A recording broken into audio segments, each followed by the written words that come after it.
Hello, everybody. Hello. And welcome back to a Badger Banter revamp. Revamp? Is it a revamp? It's a return, anyway. The return of Badger Banter. Okay, I'll go for that. Yeah. I'm down for that. It's been a long time since we've had a long-form podcast for you guys, because we have no friends. I was going to say we didn't have an office or anywhere to do it. By the way, this is our new office. But yeah, so since we were last talking to you guys in the mini-sodes, we've gotten a new office. Mm-hmm. And we're also working on a couple of new projects. We're keeping going with the Perished. If you saw on Patreon, Barry also directed a short called Boy Racer, which is nearly finished. There's a lot of posts to do. Damn it! Yeah. I really wanted to say nearly finished. No, not nearly finished.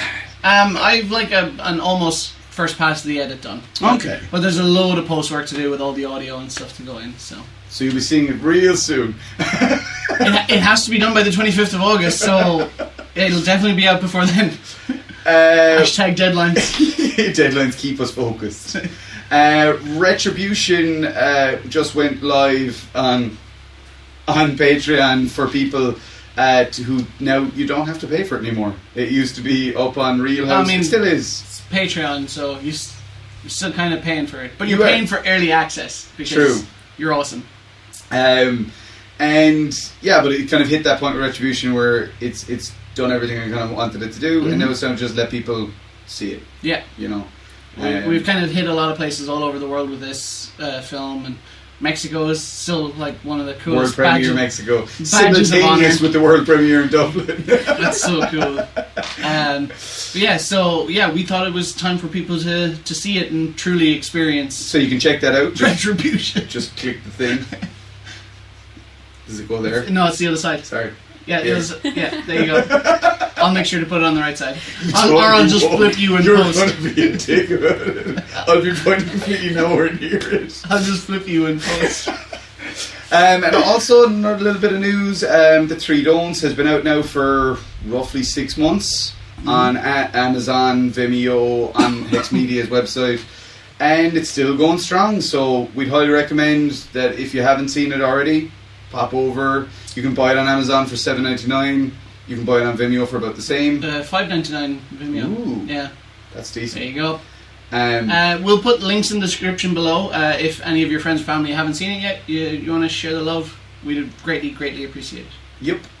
And so, with all those shout outs out of the way, we'll get on to introducing our guest. Finally! Yeah. And that was the shortest. Like we had people sitting there for like. Yeah, we deliberately left Tubbs sitting there for a long time. Everybody, this is Jen Carey. Hey, Jen. Hi. Hi. The audience is out there. It's everywhere. Yeah, the world is your audience. Bow before me, subjects. And that's how we do it. Jen is a video game developer, board game developer. So I make games. At the moment, I focus mainly on tabletop games, but my day job is in like tech and video game stuff, and I'm a board member of the Irish Game Makers Association and do all that kind of video game things. Cool. So, a little bit of everything. A little bit of everything, as long as it has to do with games. Yes. That's fair. And I guess to go into the standardy, cliche questions, like what got you into games? I like games. So then, when I had to go to college, I wanted to do something that looked interesting, and it turns out you can do video game development. So I did video game development. Yeah, makes sense. And then from there, just started working in the industry, getting to know the community, which is how I met you. How we met. Yeah, I was just going to say throwback. I met Jen today for the first time. Like, maybe 20 minutes ago. Well, he had a glorious moment where Jen was explaining where she's working and everything, and he's like, what about Unreal Engine? And we're like, that's not a physics engine. Yeah, thanks for outing me on the internet, Paddy. But I'm losing street cred. I need more. His PlayStation user handle is the best thing ever because it's Baz, not a gamer. It's so true. So true. So yeah, and where did you go to college? IT Carlo. IT Carlo, yeah. That takes me back because that was the place for game development for the longest time. Yeah, now there's like a few more places, and there's also like game design courses, but the Carlo course and the Limerick course are still like really high up there for. Is that like grads. the Limerick one that used to be Thurles, but now it is Thurles, but it's also Limerick? I think.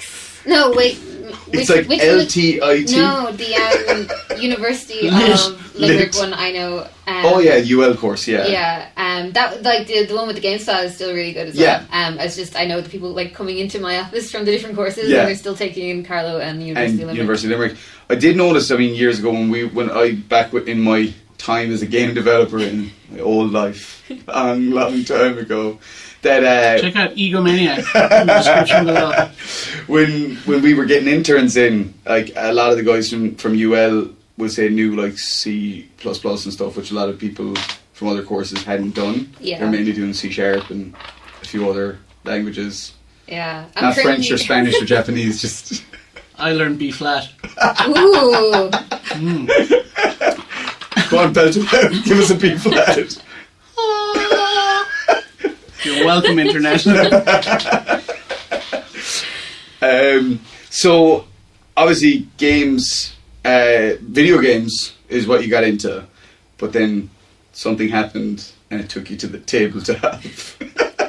Something happened. That makes it sound so tragic. She was a detective down the road. I lost both thumbs in the mine and I had to go to tabletop. Look, these are my stories to tell. Spoilers. Ruin Jen's story. Lose other fingers now. Fine. Okay. So, well, basically, I was doing like programming C++ and a lot of the kind of like hardcore programming stuff, and it was grand, but I wasn't hugely into it. I could do it pretty well, but it was just like, eh. And I started getting more and more into doing the design aspects and like player interactions and mechanics and all that kind of stuff. And to be honest, it's just so much easier to do that with tabletop because you don't have to do like the weeks and months of getting something to work in code. If you want a new card, you just write it on a card and you put it down and it's there. And it's there, yeah. So I wanted to focus more on like becoming a better designer. So I specifically started doing tabletop, and then I had Rambunctious as a prototype, and I started like playtesting with people, and people really seemed to like it, and I was like, well, if everyone seems to enjoy it and they keep asking me to play it again, I'll try and bring this to Kickstarter and see how it goes. And that went well. That must have been a great feeling though, to like have your board game, or like even at that earlier stage, and have people being like really enjoying it and knowing that you could take it further, I guess. Yeah, it's brilliant. Like the first moment when you see that people are actually really having fun with your game, instead of just like, oh, I have to sit here and play this because she's my friend. And I have one friend who absolutely loathed puns, and when she first started playing it, she's like, oh, I'm shit at this, I can't play this, I can't do it at all, but she's like adamant she'd get really good at it, and now she's like one of the best Rambunctious players I know, and it's just like, I got a pun, I got another pun. It's like, what do I do?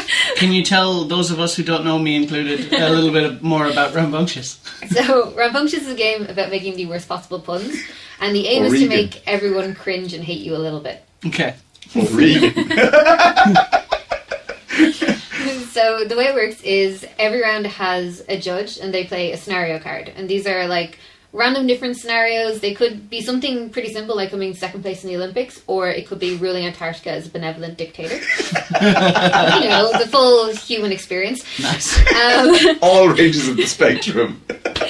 And then the judge has a hand of topics as well, and these are like pretty normal things, so they choose one of the topics to pair up with scenarios. Ah, nice. Okay. So, say you have ruling Antarctica as benevolent dictator, and you choose, say, like dogs to go with it. Then everyone has to talk about that time they ruled Antarctica while punning about dogs. Nice. I got a tale to tell you about it. Antarctica. People said I was barking to take over. I never paused for thought. Oh, I love it. Okay, I like that idea because that goes back to one of the reasons I liked playing that Cyanide and Happiness game, because the judge actually gets to take part and kind of change the narrative a little bit. Whereas Cards Against Humanity, it's kind of very passive. It's like, as the judge, you kind of sit back and you wait for everyone to give your answers, and you don't really have a say. So I like the idea of the judge being able to twist the narrative and deciding, what to pun about. Something that kind of springs into my mind there is that, like, I remember when doing game dev, that moment when you're showing off your prototype and you're like standing behind the person going, no, it's not going to be like this and that's not going to look like that, and you're terrified. You're not thinking about, I hope this person has fun. In your head, you're trying to distract as much from all the things you know are wrong with it, and just trying to get like a bead on whether or not there's a little bit of fun in there anywhere. And it feels to me that, like, with something like this, there's a much clearer way of, as you say, like, you literally can just prototype it so quick, and it doesn't come down to, oh well, the assets look rubbish, or. That doesn't necessarily affect the fun of the game. Yeah, like, kind of a rule of thumb with tabletop is that your game should be fun to play, even on, like, pieces of paper that you tore from your notebook. And that's it. And if you need fancy components and you need something that's getting, like, oh, you need amazing art, you needed this, you needed that. There are some games that depend upon that. But to get your basics mechanics working, it should work with, like, scraps of paper. Yeah. And it should still be fun then. And it's great to be able to get to that stage so fast, and like, you can't play it with normal people in the pub kind of thing at that stage. It can mainly be with other game developers, but you can use that to get like a good base and then move up, kind of getting early stage feedback, I guess. And I mean, that's something actually I from my past life. I mean, I was quite involved with the game dev scene in Dublin back in the day, and a lot of the people that I would have known are still active up there. Obviously, I'm not. I'm down here doing this. Run away to the countryside. Ran away out to Ennis to stay in my apartment. Watch the end. It'll make sense at the end. But now I have to use that clip. But yeah, the thing is, I mean, a lot of those people, I mean, I presume, what's the game dev community like in Dublin at the moment in 2018? Actually, this is so weird because I'm doing a talk on the Irish games industry, like, on Thursday, so I've got all the facts and figures. Oh, wow. I've got everything set. I spent 2 hours yesterday, like, just talking to myself, being like, games. I like to think that you just researched for today. Yeah, there's no talk on I mean, that was Thursday. part of it. I was telling people I was doing this podcast, and they're like, hey, we're going to do a conference as well because of that. And I was like, that's fine. I can recycle the content. Sounds legit. I believe it. I'm sold. Yeah, so the Dublin scene is really big. It's really established now. We have things like the Games Co-op would be our kind of monthly meetup. That should go over from Dubludo. Oh yeah, I remember Dubludo, yeah. Dubludo is still doing kind of seasonal, but not exactly. It's like on and off kind of thing. We still have like one GAM going. There's Cardboard Carey, which is something I initially started, but now a group of students have taken over doing it. That is just like, it's a meetup for game devs to hang out and play games, like tabletop games, and just get to know each other. So kind of taking it out of, a lot of people can be intimidated in like the pub settings and everything's really dark and you're like, here's 50 strangers network. I remember that. So we're and like you're usually going and you know two people and you walk into the place and you're like, I am petrified right yeah. now. It's like, oh no, it's all these people. I will say I met some of the best friends I knew up there at events like that, but yeah, the initial moment is like this. This is how I die. Yeah. When they make the movie about me, this is the scene where people go, you shouldn't have gone in there. Yeah. You should not have gone in there. No, turn back. But yeah, like, I mean, Cardboard Carey, what a name. I literally, when you said it, I was like, oh my god, that is such a good name. It's glorious. Cardboard Carey is perfect. So yeah, that's something that seems to have really sprung, is actually tabletop culture, I guess. Because like, I remember back a couple of years ago, it was all digital game development, you know. Yeah, it's definitely still primarily digital game development. There are quite a few tabletop game developers though. We have there's a group of us who got together. We're doing our own stuff, and we basically ended up constantly having to ask each other for advice. And we just end up in these weird like circle questions. It's like, oh, Ethan told me this, and now I'm going to tell Robin, but then Robin's going to ask Ethan anyways because he isn't sure if Ethan knows. So we just like all got together and we started Celtic Cardboard, which we're using as like a group to get together to show off our games. We've been to the UK Games Expo. All of us have games released, and there's like a community that we do like meetups and playtests every second week, and just like give feedback on games. And so you kind of became like a collective. Yeah. That's awesome. That's our origin story too. Yeah, pretty much. And his face when you said Celtic Cardboard, he was like, because like we're Celtic Banter, so it was like this moment of like, oh my god, it's all connected. It's like, It's almost like we're all Irish or something. What the fuck? I was just waiting for Barry to pull down like, you know, the board from those movies where he's got like all the pins. Yeah, like, Celtic Badger, Celtic Cardboard. Oh my god, we're pagans. they're part of the same universe. Um, Is Thanos in this one? No, but my new game, Cardboard Badgers, is We're in. that sounds like a video game version of Cardboard Gangsters with John Connors, but it's a bunch of badgers living in Darndale. I love it. I'd be in for that, like. Yeah, I'm down. But I'm kind of thinking here, like, I mean, we've talked a little bit about the board games and things like that, but I mean, I know you've also been involved in acting and a bunch of other stuff. yeah, kind of a little bit of everything. Dipping your toe in? Yeah, it's all like more or less the same thing. Like I like storytelling, and this is all just different kinds of storytelling. So yeah, I did acting for about like 2 years. Then I started doing a bit of directing, mainly because I found that I was like, when I was doing acting stuff, I'm like, yeah, but I need to know how everything works, and also you're doing it wrong. So I was like, maybe I should go into directing. It seems more like a director's thing. So I've done that for a while, and I have a group. At the moment, we met at a directing course that we were doing like some shorts. It's classic story though. Like we're all really busy. We have our own stuff going on, so it's like trying to find time to get together to get the shorts written to actually shoot them. But we're getting there. Yeah, slowly. that's it.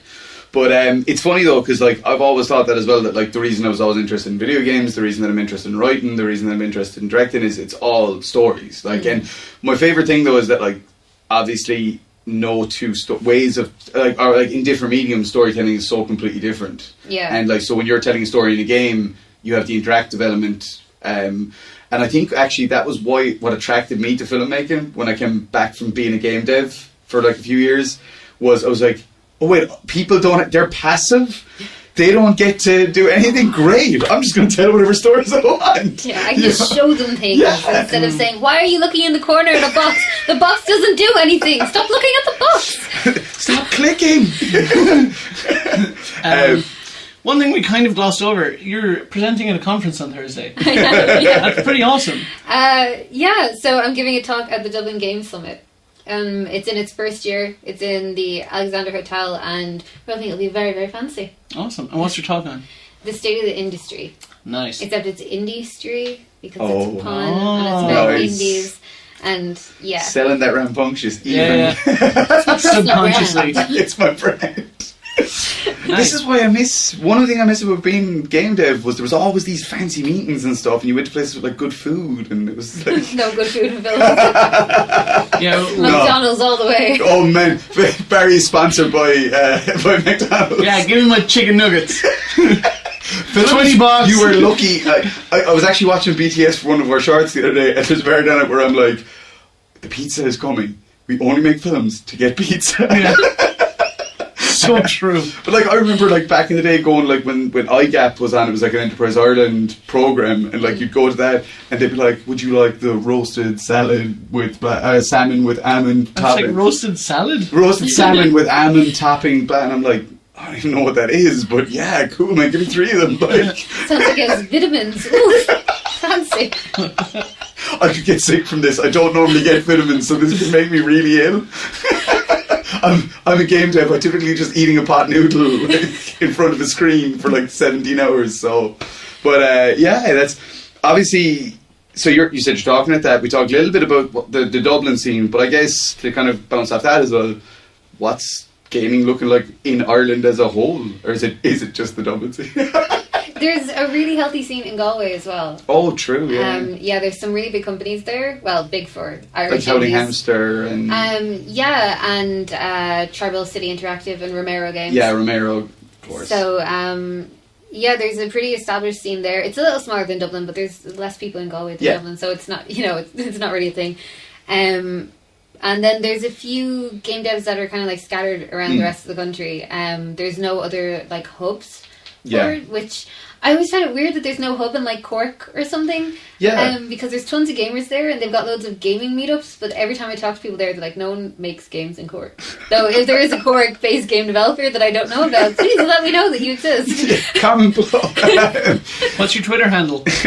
At Genuine Panic with a J. Oh, nice. Yep. It's glorious. Yeah, that's really good. I like that. It's interesting because, like, back in the day as well, we tried in the early like days of the Irish, like the indie dev scene back then, like to kind of create that Limerick hub. And there was us and a few other companies all trying to, but it just, I think it wasn't the time for it. It was too early into this thing it's become now. I think once Dublin started to grow, it made it a lot easier for everyone else in the country to start to be able to grow. Yeah. I think that was a big issue back in the day. It was like, if Dublin doesn't believe in video game dev, then nowhere else in the country you're not really going to get much assistance. Well, like, the thing at the moment is that, like, even one of the reasons there's so many in Dublin is because that's where all the tech companies are based. And most of us have tech-based day jobs, and then we make games in the evening. So if you have to be in Dublin to have a tech job, which more or less, like, for 80% of the companies in Ireland that do tech, they're based in Dublin. So, of course, the game scene is going to be a little bit more centralised in that area. Like, there's nothing else about it. Like, games as it stands still doesn't get any, like, funding or anything. I see nothing's really changed that much. Nothing has changed. There was a really fancy report recently that says maybe things will change, but who knows? Fingers crossed. There's always fancy reports. There's so many fancy reports. many. And they get paid for writing those fancy reports. I was just going to say, those fancy reports cost money. And yet that's where the money goes. But it's like with film, right? I mean, a lot of stuff happens in Dublin with film as well. And especially with Wicklow, because of Ardmore being there and it being, yet again, as you said, that's where people are situated. If you're a production designer, you're going to be typically based up around Ardmore because you want the work. You want to be where the work is. So, like, I think it's the same for a lot of Ireland in different industries, that it's just like, you're going to have that hub. And it's going to be where people are, as you say, doing their day job and working. But it is nice when you see, like, I mean, there is a growing film scene in Limerick with Troy going in there now, and just a lot of people who come out of courses and went, I just want to make films, and I don't want to necessarily have to move away, or whatever the case may be. And Galway is the same. You're quite involved with the Galway film scene, so Fla's on this week. I should probably be there. I was meant to be there last night, but I couldn't be. Actually, you Persona 5. remember Luke Morgan? Yes. Who we met at Cannes that year. His feature. His feature is in Film Fla. Yeah, I saw it. It looks really good. It's like two elderly people that escape from a nursing home and go off on a road trip together, which I just thought was a great it's concept. such a great concept. Yeah. He's a good dude. He is. Shout out, Luke. Is he part of Project Spatula? Yeah. Yeah, so check out Project Spatula. They're a filmmaking collective in Galway. Morgan collectives Creative. are great. I completely agree. Collectives are the way to go. Yeah. But actually, speaking of which, is there anyone you want to give any shout out? Or is this one of those situations where I ask you to do that and then what happens is you leave someone out and then they're like, fuck you, Jane. That's totally how it's going to go. Everyone is awesome. Shout out to IMRIT, the Irish Game Makers Association. Shout out to all of their members and all the people who aren't members. You should totally be a member. That's the best way to do it. Yeah. That way everyone's covered. And I guess, is there anything you're seeing kind of happen at any games in development and stuff in Dublin that you can speak about? Because unless it's film where it's I'm doing this really cool thing that I just can't tell you about yet. Okay. Anything in development that looks like it's intriguing other than Rambunctious? And, Rambunctious is out, but other than bragging rights. This beautiful creation right here.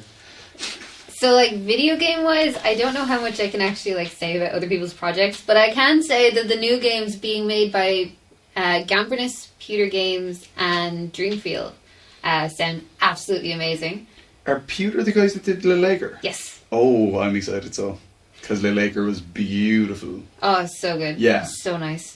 There's some really cool stuff happening. I mean, in the last few years, a couple of games that really grabbed me that came from here were Dark Side Detective, because the humour in it was just perfect for me. And then obviously I remember when Bitsmith first started and they did cool.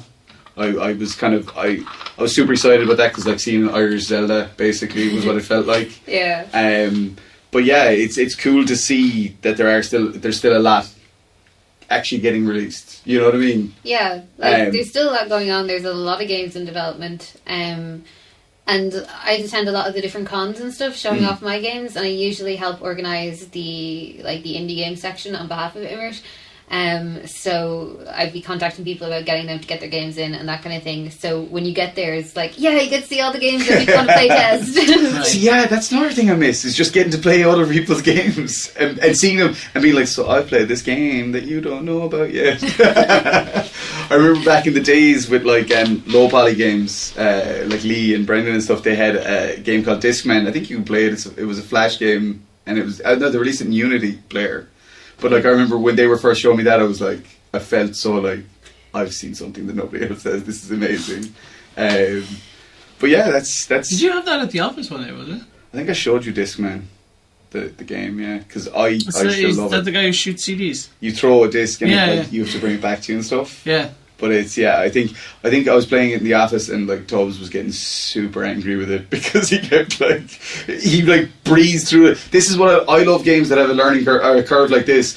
He breezed through the first 10 levels and was like, I'm so good at this, man. I've got this. But and then he hit like level 11 and was like, this game is so stupid. I hate it. Because I went back and played the original Crash Bandicoot recently and was like, that's that game. You play level 1 and you're like, this game is so easy. Level 2, it's still pretty easy. Level 3, oh my god! Like I want to kill everyone. Like, but yeah. So actually, what kind of games? What games do you like?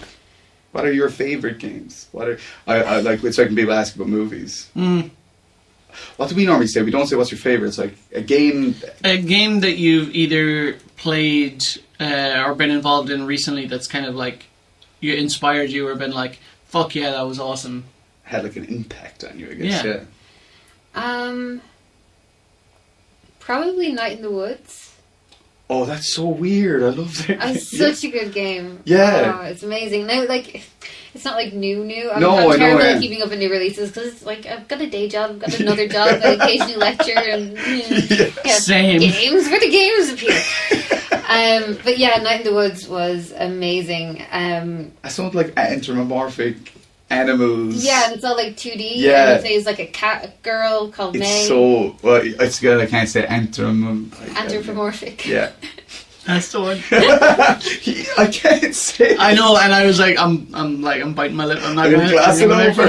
It's grand. I'm aware that I have this problem. It's only that word though. But then again, I do know someone who calls chicken skewers chicken secures, and I'm like, no, stop. Is this person also you? No, I wish. No, I don't wish. I'm happy with just my anthropomorphic.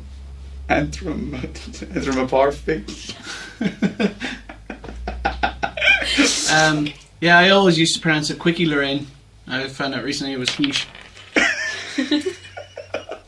Oh God, we need to get rambunctious out.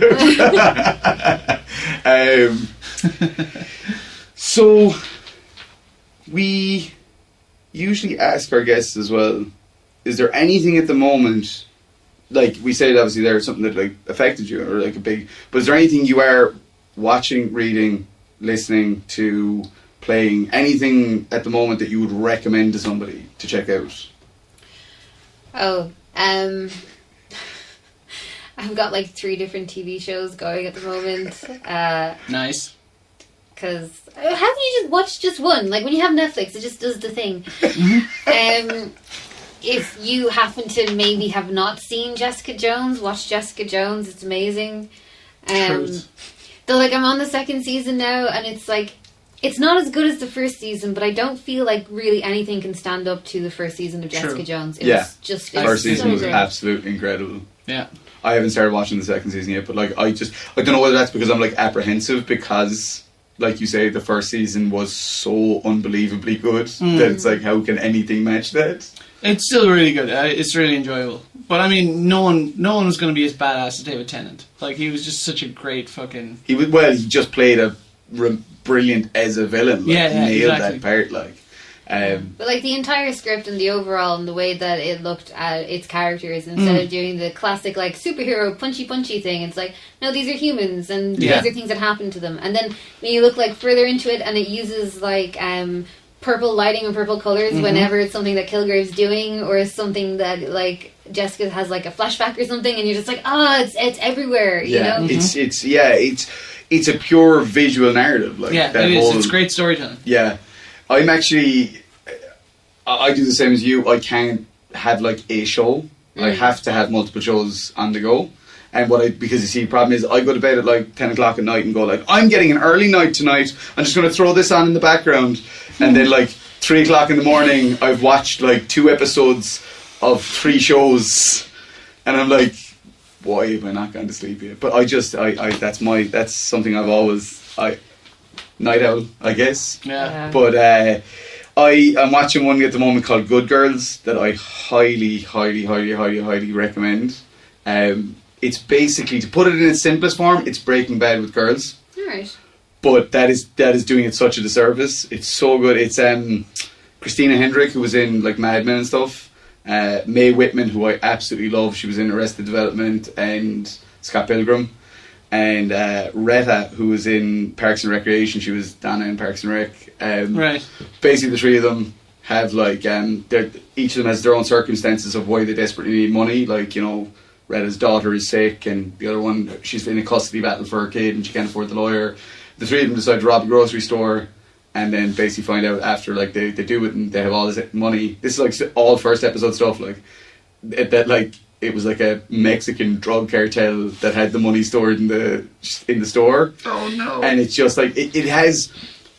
It feels like Breaking Bad, but not in a way that feels like it's ripping it off. It feels like it in the sense that, you know, when you watch Breaking Bad, there'd be a moment where you'd be like laughing at something, like the antics of the characters, and then something would happen and you'd be like, oh shit, like shit just went from like kind of chill and funny to like really serious in like a moment's notice. Yeah. And I love stuff like that. I'm watching that and The People versus O.J. Simpson. Oh, I saw that. So good. It's really good. I can't wait for the second season to actually come out. What's the second season going to be? It's on the assassination of Giovanni Versace. Ooh. Yeah. I was blown away. I'm like 6 episodes in to the O.J. Simpson one, and I can't get over how amazing David Schwimmer is in it. Like, he's brilliant. Travolta, it was a comeback show for Travolta, like, in a big way. And then, like, it's really funny because even though Cuba Gooding looks nothing like O.J. Simpson, like, as in, when it first came on, I was like, I can't suspend my disbelief. You look nothing like him. I can't get past it. Like, he's such a good actor that, like, 2 episodes in, you're like, I don't care that he doesn't look like him because he's capturing everything about him. Yeah. Well, I don't... I'm not very familiar with what O.J. Simpson looked like, so I was like, I'm just going to go with everything. You're so lucky, because I sadly remember being a kid, like, and watching that trial, and like, so you just saw him everywhere at that time. Yeah. It was everywhere, and they captured that really well in the show, that it was like a worldwide global phenomenon. It was like, crazy. Sure, I know my parents even talking about it. I was telling them about I was watching the show and it's like, oh, this is really good. And it's like, why would we bother watching it? We saw the entire trial. And it's like, yeah, but also... But this is like done in dramatic style. And it's the guys who do American Horror Stories, so it's really good. Yeah, so... But yeah, I don't know. I'm yeah, blanking. Perfect. Movies. What you got? Oh, well, yeah, I was going to talk about something I'm listening to, which is Mike Shinoda from Linkin Park, his solo album. He just released like a couple of months ago. And then you got me hooked on it. Thanks. Yeah, sorry about that, but it's so good, it's worth it. Yeah. But yeah, that was something I kind of stumbled across because I follow him on Instagram, but I'm not on Instagram very often, and it just kind of like, it popped up that he was doing a live video, and I was like, oh shit, Mike Shinoda's doing a live video. It's like, I jumped in and he was talking about how he made the music video for his single Ghosts, and I was like, oh, Mike Shinoda's got solo stuff. I was like, oh, that's pretty cool. So I went and I looked up the video for that, and then like literally 2 or 3 days later he was on Tonight Show with Jimmy Fallon, and he performed Crossing a Line. I was like, fuck, I really like this. I was like, I'm going to go look it up. And yeah, it's been great. I've essentially been listening to it for about 3 weeks straight. Yeah, we were in here getting the new office set up last week, and he had it on in here, and I was just like, I remember being like, "Who's that?" And you were like, "Mike Shinoda from Linkin Park." I was like, "What?" I was like, "I didn't know he was doing anything either." Yeah. But it's a really good album because it's called Post Traumatic. Post Traumatic, yeah. And it's obviously a lot of it is to do with the aftermath of Chester Bennington's suicide, because obviously the two of them would have been so exceptionally close and stuff. And it's almost a hard listen in that sense if you were a big fan. Because definitely hearing certain songs, it really kind of makes you, it really but I guess that's what good music is meant to do as well. The song Crossing a Line to me is such a great idea, because it's about him like telling the band that he's going solo after everything, and it's kind of that moment of like, you're not going to like what I'm going to say because it's taken away from what you already know type thing. It's like, but at the same time, I have these demons inside me, and I'm faced with a choice: either try to ignore them or give them a voice. It was like, because like I don't know if you're a big fan of Linkin Park, but he essentially went through everything that they did. He was a big part of the artwork. He was a big part of the design. He's a super creative guy. Always helped write the lyrics and stuff. He was doing producing, doing playing keyboard, playing almost every instrument. Pretty much, yeah. And he went from doing all of that to essentially doing nothing all of a sudden. And it was just this I feel like I can't create, and I feel like I need to create. And it was that moment of crossing the line and making that decision to go do it, and it's really cool. And we were just talking about the song Over Again, which is just, it's such an amazing song for it's going through the process of grief, and just you literally hear his grief play out in real time almost. Because it's like that initially it's sad, and then it's the chorus, and then it's angry, super angry, and that. For anyone who has dealt with that, it is super fucking. It's oh my god, that captured it spot on. But yeah, it is. It's a really powerful album, so just check it out. Post Traumatic, Mike Shinoda. # non-spawn. Yeah. What did sub-sponsored? That was something we came up with recently. It's sponsors are here, sub-sponsors are down here. Yeah, not quite a full sponsor. And those are our top picks. But obviously, speaking about one of the reasons that you're here. Ooh. These little guys. Stonehenge moved, so it no longer lines up. I can't believe you did that. Tell me how. I thought it was you were going to you can't say that. And I was going it's fine, Barry will bleep it all out. Don't worry, I have evidence. A humorous doorstop. Too bad you have no street cred. Oh man. I had one street cred. Shade. I had one street cred earlier I picked up, and then I lost it. Story of my life. In Scrubs when Dr. Cox gives him man points? Yeah. It's I totally lost man points. So all this stuff we're speaking of is part of Jen's new game that's coming out. Yeah, so my new game is Bragging Rights, and it's going to be hitting Kickstarter on the 8th of August. And we're hoping to fund and get it all made. So Bragging Rights is basically a game of competitive bullshitting. I know some people that are going to be amazing at this. So, the idea is everyone is a really incompetent criminal, and none of us have ever actually committed a crime, but we're all trying to claim responsibility for something. So, say, our crime is that Stonehenge is moved so it no longer lines up.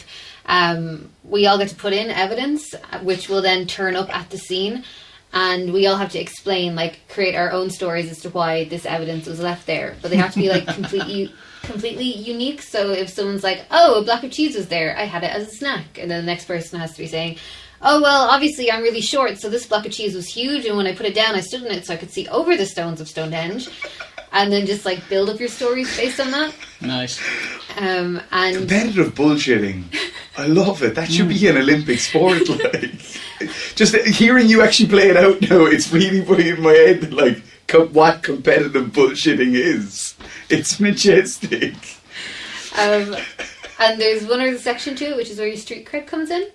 If you say something that doesn't line up with the rest of your story, that's internally inconsistent, you can challenge someone. So you place down your street cred and you're just really, no cheese is strong enough to hold your weight. And then you have to try and be oh, well, obviously it's this hard cheese from the Swiss Alps, and everyone knows the monks make it for 16 years each, and therefore it can hold at least 12 tons per square inch. And if people Some serious believe you, cheese. it is serious. I've done my research. Yeah. If people believe you, then you win street cred, and if they don't believe you, then the other person takes your street cred. It's nice. It's glorious. So is it like, can you bet 2 street cred if you're very confident that you'll trick them, or is it a 1? Yeah, you can go up to 2, but only 2. Only 2. Okay, cool. So you can't like bet all your street cred. Yeah, Good. No, yeah. You should never do that. Yeah, you never I lose know all your guys street cred. from Limerick who did that, and they're nowhere to be seen anymore. They haven't seen a street in decades.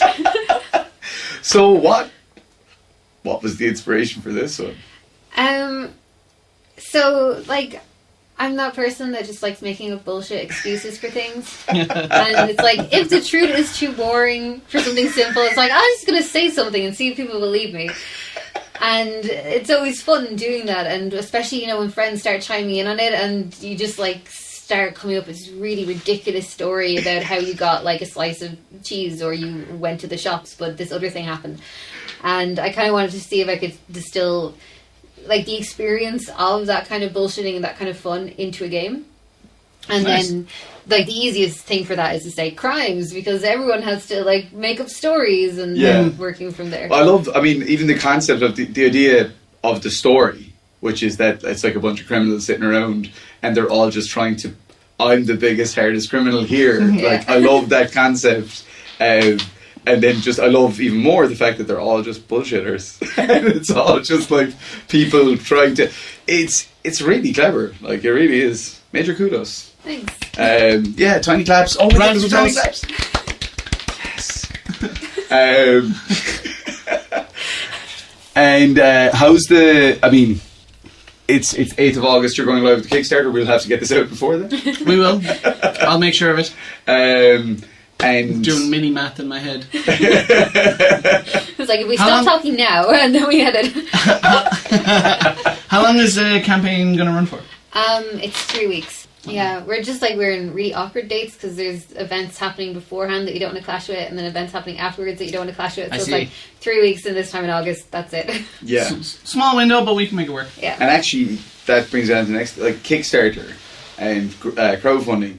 You did it with Rampunctious, and you're doing it now again, and you were successful with Rampunctious. Very successful. Successful enough, yeah. So Successful enough. That's I'll really take good, it. because I've never had a crowdfunder that's been successful enough. So that's a good step. well, when you hear very successful with Kickstarter, people are like, "You raised 50 million?" So it's like, no, we didn't. No, we didn't. but you achieved your target and some. Yeah, so we asked for 10,000, and we got, I think it was 13.5. That's Nice. brilliant. Which we were really lucky to actually get, because then prices went up, and then quotes were wrong, and then this other thing happened, and then there was charges, and we're like, ah! So we didn't actually end up with any, like, money over. We're Yeah. actually still out of pocket, but it was okay. Yeah. But you got it made. yeah. That's the important thing. I mean, like, so do you find, like, we spoke briefly in the car about this anyway, but not on camera, like running a Kickstarter, it's such a beautiful therapeutic. Oh, yeah. I mean, if you ever want to feel like, do you ever feel in life that you're just too calm? And you're like, I want to know what it feels like to be a distilled ball of stress consistently for weeks on end. Yeah, it's like if you filter out all the good stuff and just keep the stress. Yeah. Just wear that. That Pure and- stress. Yeah. 100% pure stress. And also, you then get like a kind of attachment. Your hand is stuck on your phone, refreshing every single waking moment. I'd wake up in the middle of the night and refresh my phone to see All of where your our friends goals are like, at. leave me alone. Because you're like, please. Remember that one time when we were 7 and I did this for you? Please just donate to my Kickstarter. Or just like and share. That's fine. Like and share. I like to share it for you, you scum. You fucking... I see people that do that on Facebook with like campaigns where they're like, even a like and share is fine, and I'm like, I know that person sitting at home going, if you just fucking like and share it, I'll kill you. No, well, you see, one of the things that we have with our games, they're more like casual to mid-level games.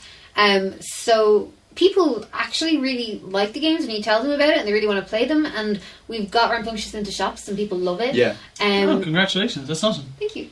Yeah, but the thing is, getting people to know that it exists was like our big problem. So we're really happy with a like and share because it'll get it onto your friends' feeds and they'll be like, "Ooh, what's this game?" Because like we don't have money for advertising. Like we can run Facebook ads and that's about it. That's all we can afford. I guess that is the best thing. I guess with social media is that ability of digital word of mouth. Yeah. Like that's what it is. I see your face.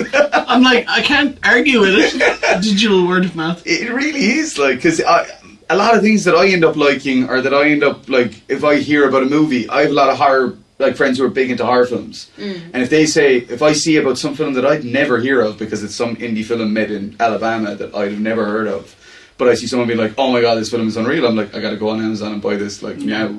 And I think that is where social media is. You're right, like, I was kind of joking about the whole like share thing, but I wasn't also, because I do know one or two people who would be genuinely like, "I'm saying this because it's what everybody says on their Kickstarter things, but if you like and share, I'll end you." Like, but I agree with you that I do think that, like, especially with something like this, the best thing for it is word of mouth, and I guess having people play it, because the reason I ended up buying Cards Against Humanity when I first got it was because Barry was like, "Oh, for my birthday, let's all play Cards Against Humanity," and I hadn't played it, so then all of a sudden I was like, "This is amazing! I need to own a copy." You know, so I think I need to get the Trump expansion pack. He doesn't get any proceeds from it, right? No, I think it goes to buying a patch of land to stop Trump building a wall. Really, or legitimately? Yeah. I need to buy it. I know, right? They're buying a patch of land in Mexico so that, like, between the Mexico-US borders, where the wall is supposed to go through. But if they raise enough funds, they're going to buy it. So then they're like, "This is our land. You can't put the wall here." But yeah, like with these type of games, it's that idea of people are playing them in groups, and nobody necessarily always has a group. I don't know. Maybe I'm the old one out in that sense. But you know what I mean? Like, it's something where, like, you're at a barbecue with friends and family, or whatever, and somebody's like, "I got this board game we all have to play," and that's where I guess you're hoping that people play it, see it, and then go, "I need to own a copy of that." Yeah, definitely. Like, and since so much of it's based on like improv and creativity and all this, and there's a lot of like, you know, hardcore gamers who are like, "Oh my god, it doesn't have a really complex point system, and I don't get to put new troops, and there's no dice, and it's like, yeah, this game is not for you." Yeah. You know, that's fine. So it's getting it out to people who are like, "Oh, I occasionally play games, but would not consider myself a gamer." Yeah. And You're not a gamer. I'm here. Where do I sign? Where do I sign? It does feel like something you would like. I shit you not. Like, this is right up my alley. Yeah. Like, the Cards Against Humanity, Cyanide and Happiness. You know, that all those sorts of games. Exploding Kittens. Yeah, it's just where you can literally have the crack and like just have fun and talk shit. And it's like, yes, this is my game. It doesn't require skill. It doesn't require like a complex point system. I don't have like a D20. Someone give me a nod. Did I do good? Right. Yeah, sweet. You're good. I like tiny claps for Barry. my brother is actually building a tabletop game at the minute as well. Oh, nice. But it's a lot of that kind of more Magic the Gathering style where there's point systems and battles, and I'm like, you do you, bro. I was like, that's totally not me. It's like if you want someone to test play it, was like, I can try and talk to people who know this sort of stuff. Well, if he wants to get in contact with Celtic Cardboard, we do run bi-weekly playtest sessions. Oh, that'd be great for Jason. Yeah, be class. It's funny though, because they're talking about like what he's doing. I remember like when we were developing a game back in like 2012, it was a super complex. It was for Paradox Interactive at the time, and it was like super like it was a collectible card game basically, a digital one, and it was. I hated playing it. I absolutely, whenever it come to playtesting, I was like, this is not my kind of game. I hate this. But what was crazy was me and Owen O'Donovan. Do you know Owen? I do, yeah. Yeah. Like, me and Owen O'Donovan were game designers on that. And even though I hated playing it, I loved the back-end game design side of it. Yeah. Where it was like, literally just Excel spreadsheets of like, okay, so if that's weak against this, and that does this many points damage, loved all of that. But then just once I got to actually playing the game, it was like, oh, I don't know. I don't know how to play this new meta. You designed it. But yeah, I don't know. I'm the type of person that I don't necessarily like playing complex games, but I love designing complex games. Like, I definitely have a few set complex games that I absolutely love. Like Food Chain Magnate, I adore, and it can take 4 to 6 hours to play. It's got so many different systems. It's all about building up this like managerial hierarchy and all this stuff. And I think it's the best thing ever. And then like someone can be like, "Oh, do you want to play Netrunner?" It's like, I have to read all the cards. I have to read all the cards. No. It's like, what? What's it? But actually, that's something interesting. Is that I've been playing Persona 5 obsessively in any way spare moment where I'm not doing anything else. It's like Persona 5, and in that there's shogi in it, and they're talking about shogi and all this, and so then I was like, what is shogi? I was like, I've always heard about it and I've always seen it appearing and stuff. It's a vegetable, right? It's a mushroom. Yeah, exactly. Like this is shogi mushroom. Yeah. No, it's like it's a board. It's basically chess. Like effectively, it's very similar. You've pawns, rooks, like a lot of the same type of characters as chess, but it's played a little bit differently. But it's one of those games where we could sit down here and play it super simply, but then there are people who are like with chess, unbelievably good at it. And there's something I love in those type of games as well, where it's like the skill level isn't that high. I mean, I could teach my daughter to play chess or drafts very easily, but then, as I say, there are people who are like world class at that stuff. So something to be said for those kind of. But then again, you could do that with this because you could get somebody who is a world class bullshitter. I played it with a group of improvers a while ago, and it was. The game lasted 3 hours, and they were saying that they want to continue on. I was like, I have to go. Like, I was supposed to be gone like an hour and a half ago, but it was so funny. It was so great just hearing the stories they were coming up with, and like no inhibitions. Just like, yeah, this thing. I mean, straight away, I have an idea in my head that like you could totally do like a short sketch for this of like 3 criminals or 5 criminals or whatever sitting in like a little dingy warehouse. And like relaying their crimes. And, like easy. Cutting in footage and stuff, and it would be really funny. I imagine. Like there seems like that's I think one of the biggest things about a lot of like games like Bragging Rights is that like it's humor. Like and humor is something. If you can't enjoy humor, then like sorry, this game's not for you. No, I'm the same. And the other one game that came to mind is like those Jackbox games. Oh yeah, yeah, I fucking love those as well. And like that, it's that bullshit and the humor and trying to make people laugh. It was like that's my game. It's like give me more of that. And maybe a puzzle game. I do like puzzle games. You like puzzles? Like Portal. I love Portal. Oh yeah, Portal's amazing. You can't go wrong with Portal. I know, right? You can't. And we still at some point we're planning on doing like a live stream co-op Portal 2. We're doing it. The 2 little robots. Yeah, that'll cement our bromance. But I guess you have done Rambunctious. Bragging Rights is coming out, and it's obviously early days with that's coming out. But is there more ticking away in the old noggin about? There is a new game we're considering. So, Rambunctious and Bragging Rights are made by Fickle Games, which is mainly me. As an entity, it's mainly me. But as people who make things, it's me and my artist Baz. So Basil Lim. Oh yeah. Baz, yeah. So. Hi Baz. Hi Baz. So Baz is pitching a game that's more like an RPG style game. And we're currently fleshing out some details there and seeing where it is. But it's kind of a case of we started talking about it and I was like, look, this is cool, but we have to stop because I have to run a Kickstarter campaign, so can we talk about this later, please? We're not getting rid of it, we're just benching it, just for now. just for now. For like a month or two, and then there will be the whole fulfillment in trying to get this out before Christmas thing. But then after that, let's talk about the next game, okay? Yeah, cool. It's I find that happens a lot. Like in all, it's the same with films. Like where you're in post on one, and somebody's like, "I've got this idea," and you're like, "I so can't deal with this now." I'm already crying. I've been sitting here for 7 weeks, just looking at the same footage over and over again. Your idea hurts me. Leave. Literally the same thing happened, but Little Crusader and Boy Racer. Like, I was hoping to have Little Crusader wrapped and done, and then work on the next one. But like, they're both in post now. I'm like, what have I done to myself? Did we not learn from last year? No, we didn't. We should have, but we didn't.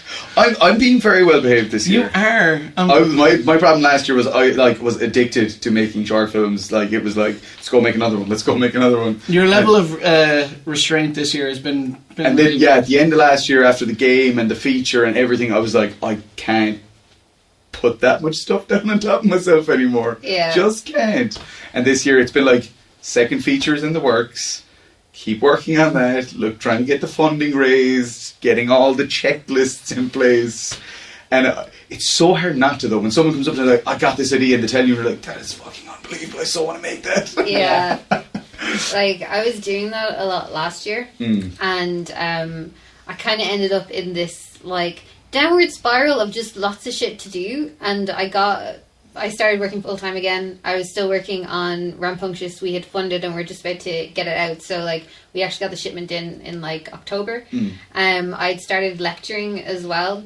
I was also a board member of Inward. I'd pretty recently elected, so getting loads of stuff done. I was trying to organise events going on, and it got to the point that like it hit my Christmas holidays and I just went to sleep and like I didn't wake up for 2 days. And then it was like January and I was like, okay, I'm gonna go and do things, and it's like, your body's not letting you stand up anymore, Jen. And I literally had a month that I couldn't get out of bed because my body was like, yeah, you've done too much stuff, just stop. Yeah. And from then it's been like, okay, I have to be very careful with this. Like, I'm still doing a lot of stuff, but I'm trying to space it all out so it's not all happening at once. Yeah. Good plan.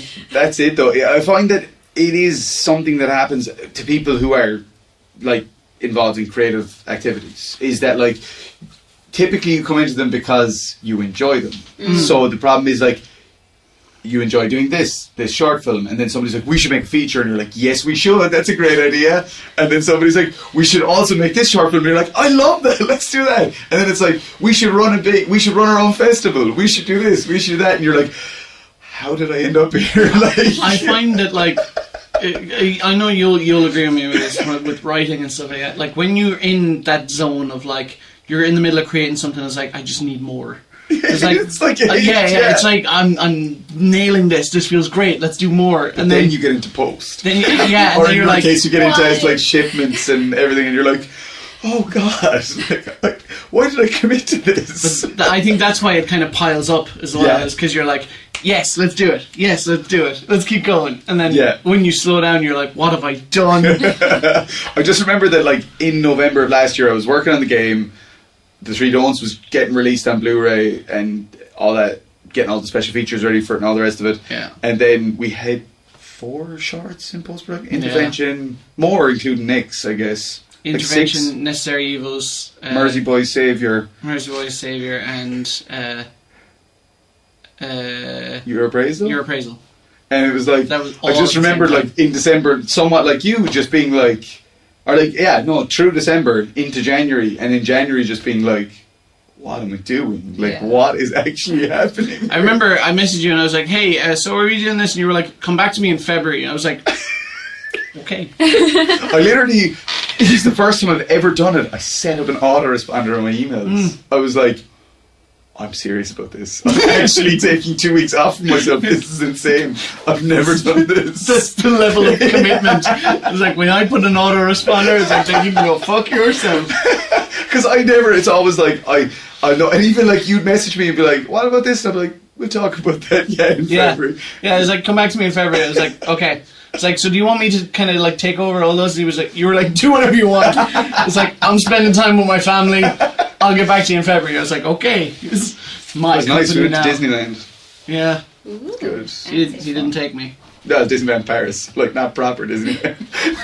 He didn't take me. Still bitter about it. We'll go. We just have to make sure Kathy doesn't find out. You've been saying that since the last time.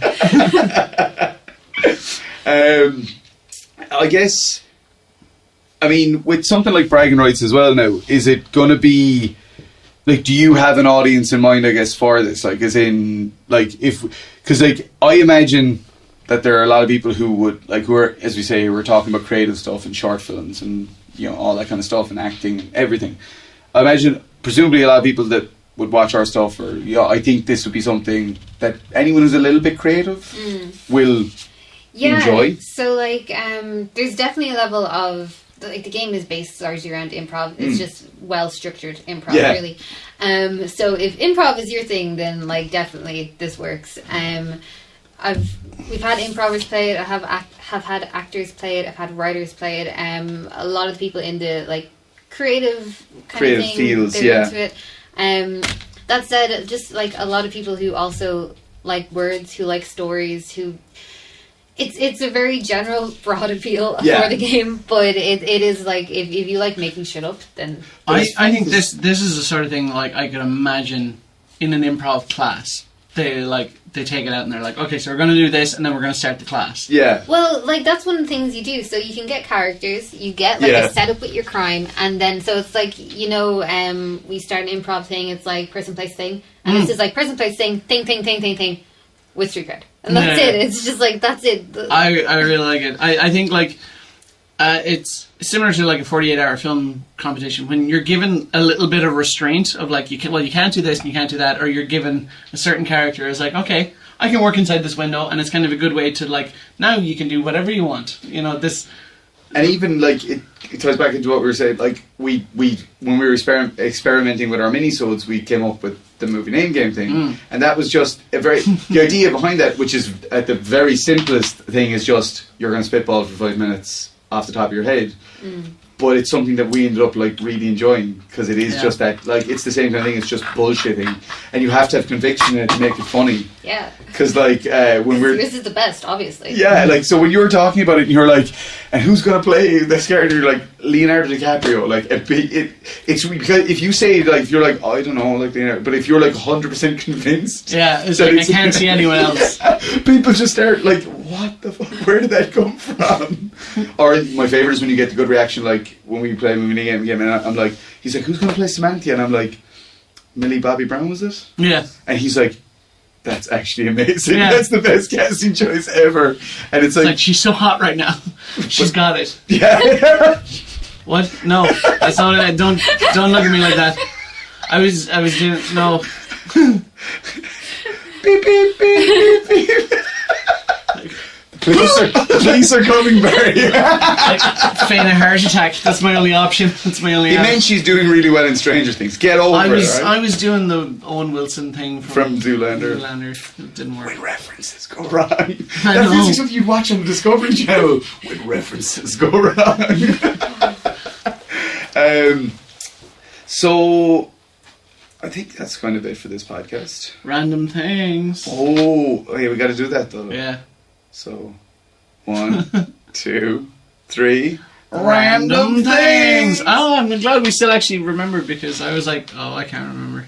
It's gonna work. Yeah, it's fine. It's all good. So yeah, this is our other segment that we have something random and we essentially talk about it. So who's gonna go first? Do we make guests go first, or is that rude? That's a bit rude. Okay, you should go first. Dang it. Okay. So we recently moved into our new office, and I didn't have a random thing that I brought from my house, so I picked one up, and I found a date stamp, which is currently set to the 5th of February 2009, so it may not have been used in a while, but yeah, there we go. So if we need to date something, I'm your man. Perfect. Wow. That's a random thing. It's pretty solid. Yeah, it was a good random thing. It was good and random. But like that, I was like, I'm just going to walk around and find something. I'm doing that usual thing, Joe, where I'm like, oh, this is random, but it's not really that random. Oh, yeah. Yeah, I'm doing that. Okay. I like the way the audience didn't hear that. Oh, perfect. They don't need to hear it. This is Brian Clancy's... Well, it's John O'Connor's notebook from like when they were in 5th year. And it's the lyrics to Brian Clancy's song Perfectly Insane, the very first version of them. And it says I was clearing, basically when we were moving into the office, I was clearing out like all the stuff from all the shoots over the years. And like I remember this was basically in the boot of my car when we first started shooting the Three Don'ts, and I haven't seen it since then. And I've had people come up to me, do you know where Brian, or like where that old notebook is? I'm like, no. I was too lazy to look. I mean, after clearing out that car, I was like, nah, I've never seen it. I just noticed this date stamp only goes to 2009. Can I? So we can't date it anymore. We totally can. I bet you Brian wrote this in 2009. I need ink. Get me ink. What good is a date stamper without ink? So far. I do like this because I do like the version of John O'Connor's version. His one is on the back. It's so amazing. I'm not only normal and perfectly sane. My diagnosis is so easy to explain. This is a friend of ours. He wrote a rap song. He has a song up. Barry actually produced it. Yeah. He's gonna hate that so much. It's like when we were on like a live stream one time, me and Aaron were like, Brian Clancy represent, and he was just like, I hate you guys. I'll tell you a funny story about when Brian came out to record Perfectly Insane.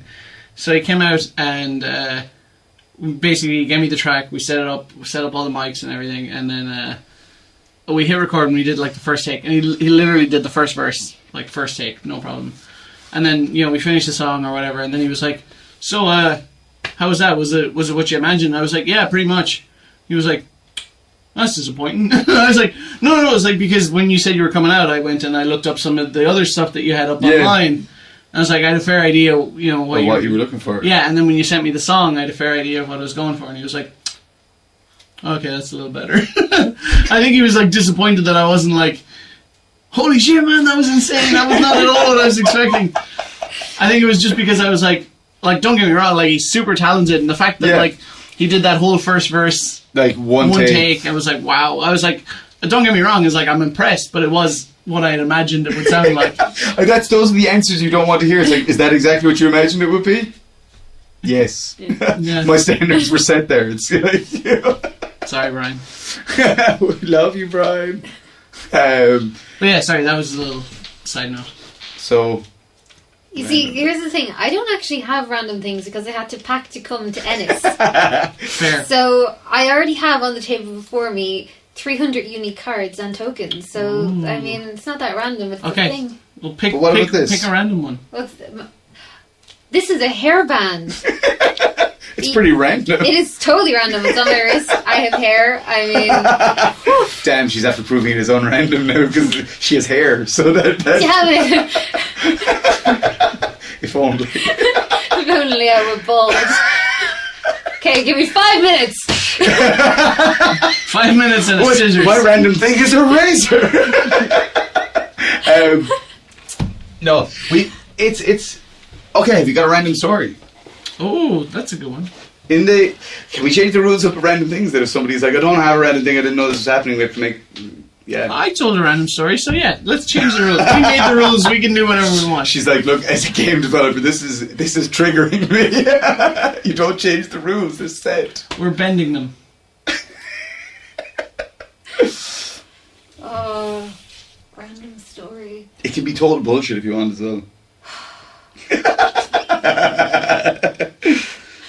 Something, Okay, so one time, in keeping with the theme of the kind of shorts and things that you do, I starred in a horror short, which involved, like, the idea was, I went to this, like, back alley plastic surgeon, and which ended up, like, removing half my face, basically. So when we were shooting the scene, that I'd had all, like, this prosthetics and makeup and stuff on, so it looked like from here down was just, like, my jaw, and all the skin was gone.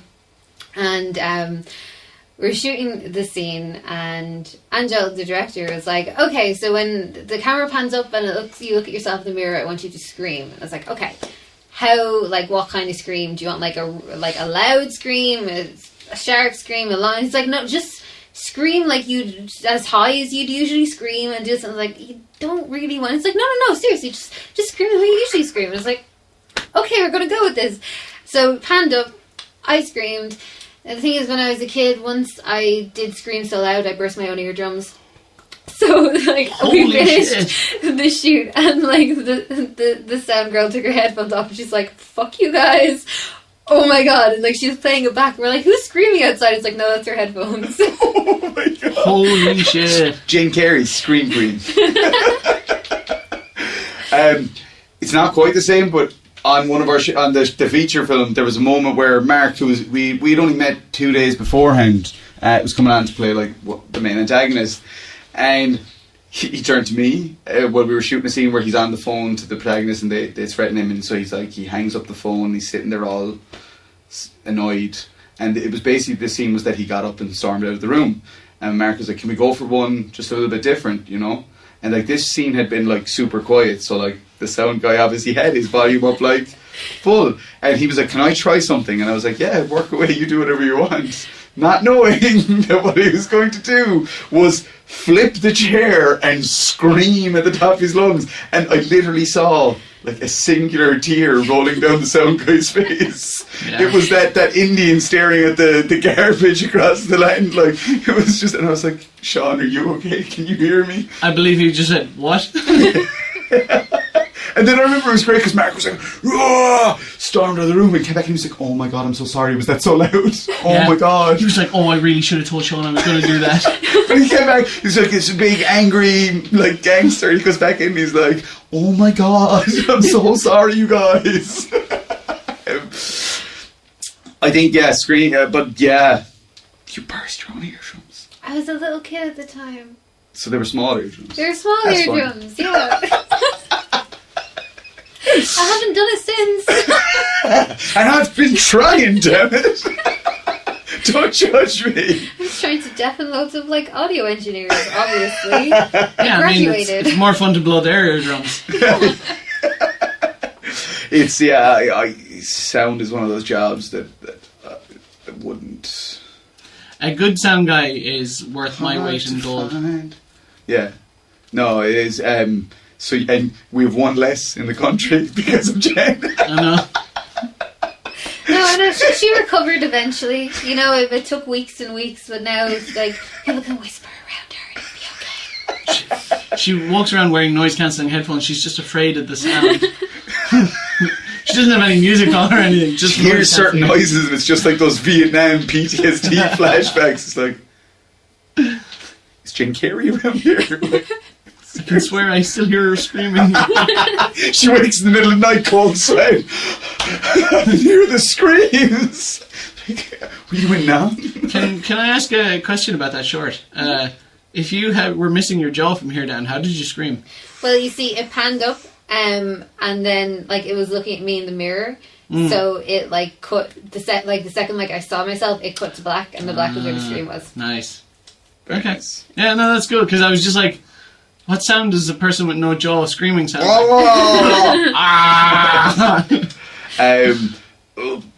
How long did you have to go through? How long was the process of getting the prosthetics applied and all that? Because was it like an extensive one, or? It was just like basically here down. Yeah. I can't remember. I think it's about like 3 hours, something like that. Yeah. What's it? And yeah, but I know that I love. I'm an SFX head. Like that's if I wasn't writing directing stuff, and if I'm like when I'm not, I'm just obsessed with special effects makeup stuff. It's so like I always get curious when people are telling me about different prosthetics they've worn or used or whatever, because I'm always like, it's just straight away goes to like, and what did they use? Like, and what? Yeah. Like, we were shooting a concept trailer for the second feature in April, and I found out that I used to always use Hershey's chocolate syrup mixed with red food colouring for the blood, and I found out that they've now banned Hershey's chocolate syrup in Ireland, so we can't get it anymore, because the sneaky way was, in America everyone uses corn syrup, and here you can't really get corn syrup, but Hershey's chocolate syrup had corn syrup in it. Yeah. So, but see, yeah, that is like toxic and should not be consumed by humans. But that's why it's perfect as blood. Like, although we did have most people on set were sensible enough that like they were like, this is disgusting, like when they had their mouths and stuff. But then we have like Adam, who's like, it's unreal, man. You've got more of that there. And we're like, that will kill you. Stop. Like, he's a vampire. But then yeah, so I had to come up with a new concoction. So I used honey. I used honey, red food colouring, blue food colouring, a little bit of that, and then it's like the new scarification. It's like I'm just gonna put a whole lot of dates on me. Calendar man. Calendar man. But what's it? Yeah, I can't remember. I used something else as a Pickney agent as well, and I just remember that the makeup girl was like, "This is really good blood." Like, because we made like remember 2 or 3 batches of we made different ones. Well, it was great because you made them and then you were like flicking them and it's like, yeah, that splatter's nice. It's like we'll put that in the good pile. Yeah, I'm a sucker for all that kind of stuff. That was good. We made it in a petrol station bathroom. We did. So that was done well. Hashtag independent movies. Yeah, we had permissions. Yeah. That you give yourselves. I hereby certify that it's fine that we can be here. My mom said I could do it, so Here I am. And there was something that popped into my head there a minute ago about, oh yeah, so it's just an idea that pops into my head because we're talking to Jen here and she makes games and stuff, right? Sure. But like the game I made last year, Egomaniac, I just thought about it there, it would work so good as a board Tabletop, game. yeah. It's a tabletop game. Because like the whole idea, the movie that it's based on is that, so Egomaniac by Kate Shenton. You can watch it on YouTube. You can watch it on YouTube. We'll link it somewhere. It's such a genius film. The idea is that it's about an up-and-coming female filmmaker, and basically every step of the way, like, her vision for her film is being tarnished by, like, the producer being like, it has to have a talking dog in it, and it has to have, like, this actor, you can't have that actor that you want, and it has, like, and eventually goes down a dark path as well, like, where, you know, because she's female, she's objectified, and they're like make her do this sleazy photo shoot with where she has to twerk a fake plastic chainsaw. And she's like, how is this going to fucking help my movie? Like, how is me twerking a plastic chainsaw going to help? Still one of the harshest lines I've ever heard in any movie. Oh, it's like, and now Kate is amazing, the writer-director, and it's so honest. Like, it's her experience of the industry. Like, it's, you could say it there. And It's rough. Like, they're just doing the photo shoot, and I was like, pretend you're a man or something. Like you're a real director. Like, it's just like, it's like, and it was so brutal. Like I'm a woman who makes games. I understand. Yeah. But I just think there, like, you could totally do something, because what I did with the game, the digital game, was I think called compromise points, where like your sanity was weighted off against your compromise points, and the more you compromised, the more your sanity got damaged. Yeah. So like, I think there could be a fun way of doing that. So feature games, I'll hit you up. But yeah, I guess we're going to go ahead and go play this now, and then you guys will see it in another video. So, as we say, as per usual, Jen, thank you so much for being here. Thanks for having me. Oh, no, you're the one that came all the way down to Ennis. Who wants to come to Ennis? Good point. So I'm being paid? here's the street cred. Will you pay me in exposure? Please. I don't know if we can afford exposure. I don't get why people keep wanting to be paid with exposure. People die from exposure. That's risk reward. Where can people follow you, check out your stuff? So you can follow me on Twitter at Genuine Panic with a J. You can also follow the Fickle Games Facebook page or the Fickle Games Twitter account. They'll all be posting about the new games coming out and what we're working on, and keep an eye on Kickstarter for when Bragging Rights goes live. We'll be sure to post it. And if you can't pledge, if you can't pledge, then liking and sharing is honestly like really, really useful and really helpful.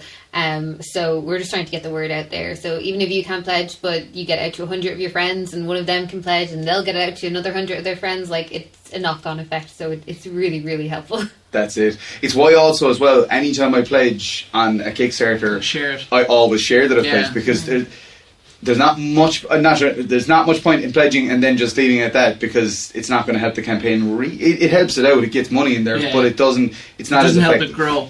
And also, I think there is a psychological aspect where people see, oh, he pledged. Yeah, they think it's cool, so like I'll check it out. Or even maybe because some people are apprehensive about certain crowdfunders nowadays. If someone sees, well, he seems to think this is a valid Kickstarter, I'm gonna, because I've noticed that with like a lot of films that I've gone on and funded.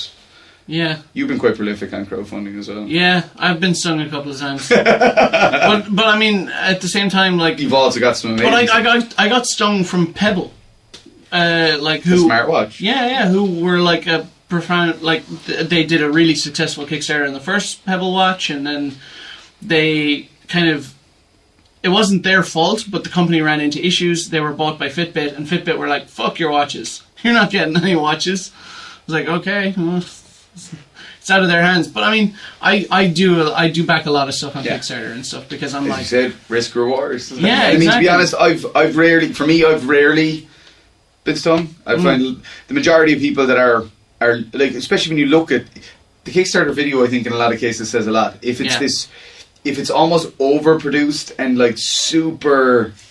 This is something we were actually talking with Angel, who's helping me the video, and he was talking about like how like it'll look like this or that, and we're kind of like, okay, so the thing about Kickstarter is it has to look professional enough that you know what you're doing, but not so professional that you don't need people to help you fund it. Yeah, exactly. And it's a real fine line. Yeah, and even on top of that, I always find it's a little bit like if I see a video and it's super high production quality, I'm almost like. It's almost like I get that snake oil salesman vibe of like what are you hiding? Like that you're because like I almost you can sense when someone is being genuine. Yeah. You can though. Like most of the people that I back, I watch their video and I'm like, holy shit! Like I can see that person genuinely wants to go and make this film or this game or whatever it is. I usually find like a lot of the Kickstarters for maybe companies and stuff that I haven't seen before or heard the name of, I look at their Kickstarter and see how many updates they've had since they went live. And it's like if they're doing a lot of updates, I'm like, oh, these people are actually genuinely interested in interacting with people. It's like that makes a lot of difference. And that's where the stress is. Yeah, I know. Constant stress. How do I find something new to say every 2 days? I don't know. Nothing's happened, but I'm going to write an update anyway. Updates. So I played the game again last night. Last time I had to spend like most of my time writing an update was trying to figure out a way to base this update on a different pun. Oh, nice. Nice. Some of them were easy, like at one stage, once we'd funded and the stuff was getting shipped over, then you could have loads of C puns and stuff.